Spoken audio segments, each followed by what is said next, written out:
In a major humiliation for Donald Trump, the Libertarian Party has just had its first round of voting to determine who its nominee would be.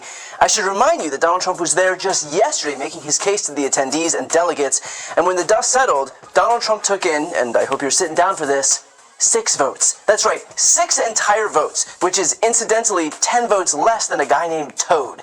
He did, however, manage to beat out Stormy Daniels, but only by 5 votes. So if you're in the Libertarian Party, get ready for Donald Trump to accuse you of collusion with Venezuela's fallen president, Hugo Chavez. Now, Trump's poor showing is probably why one delegate then stood up and asked this. Please state your name.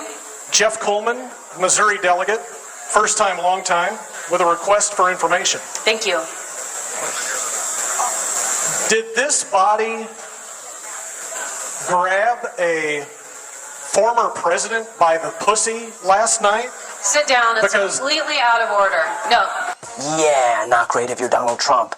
Although, to this delegate's point, this is what last night looked like at the Libertarian National Convention when Trump himself stood up to speak. Wrote an article yesterday in which he mentions just some of the things that make me a libertarian without even trying to be one. That's nice.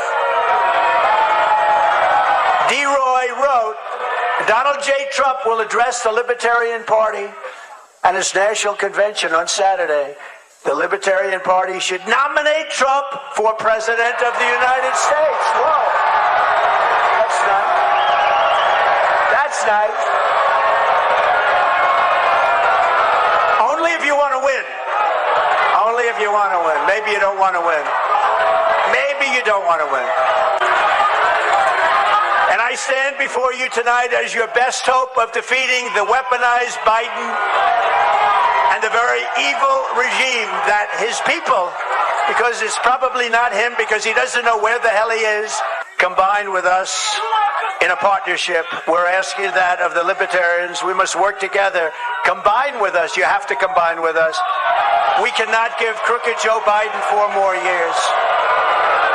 Now I think you should nominate me or at least vote for me, and we should win together.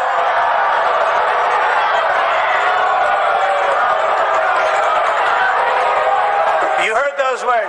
Nominate me or vote. Vote for me. Because the Libertarians want to vote for me, and most of them will, and it's very important. So yeah, doing great, Donald. Doing great. And I actually have one more thing that I wanted to show you on its own because it's just that perfect. And don't allow the worst president in the history of our country to come back and do the final destruction of America. Thank you very much, everybody. God bless you. You gotta love when Trump inadvertently warns you of the dangers of him being reelected. Sometimes the ads just write themselves. In fact, when Trump's little band of sycophants tried to do the usual bidding on his behalf, even they were met with the same reaction as Trump himself. Government.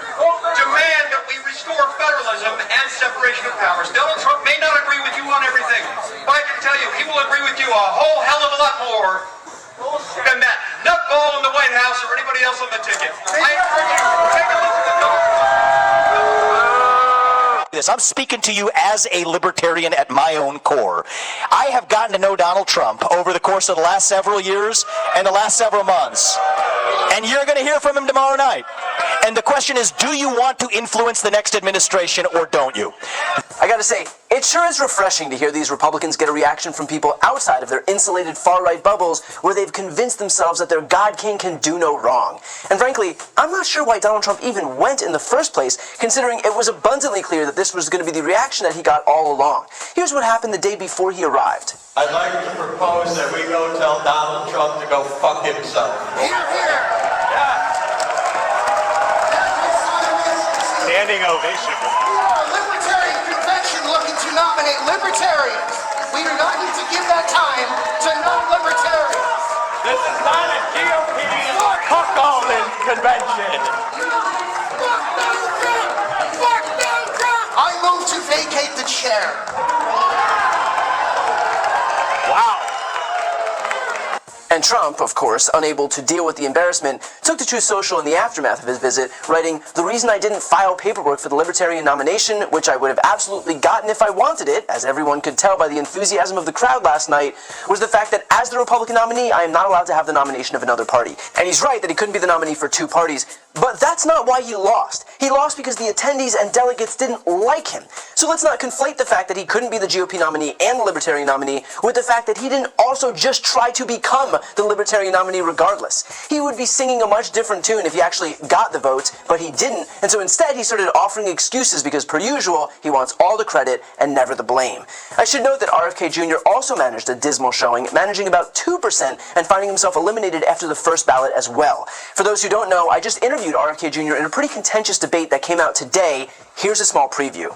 One of your top donors is Timothy Mellon, who was Trump's top donor in 2020. He's given $25 million to a super PAC supporting you, and he's given $25 million to a Trump-affiliated super PAC, which certainly does give the appearance that Trump's donors want you on the ballot to serve as a spoiler candidate on his behalf. So what's your relationship to Timothy Mellon, and why is he infusing your campaign with so much money?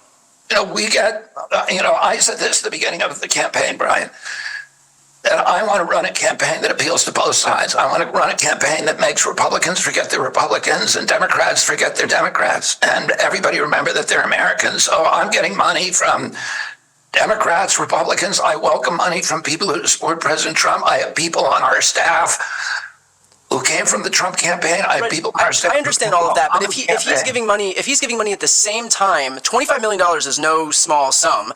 If he's giving $25 million to Trump and to you, and this is a Trump-aligned donor, and he's your biggest donor to super PACs right now, do you have any relationship with this person? Do you know why he's giving you this massive amount of money? Because clearly this isn't showing his support behind you if he's also supporting Trump at the same time. You would have to ask Timothy Mellon that with a super PAC. I'm not allowed to coordinate at all with the super PAC, but Do you have a relationship with him? With Tim Mellon, I've met Tim Mellon twice. Okay, and that was enough to. There's no other inclination as to why he's donating. Like I said, I welcome money from everybody. I don't think that. Listen, I'm more. You can understand how. You can understand how. I'm not sure what you're getting at, but President Trump. I'm running against President Trump. I have been a huge critic of President Trump's. I think he was a terrible president. I think he gave us the lockdowns. I think he shifted $4 trillion into this new oligarchy of super rich billionaires.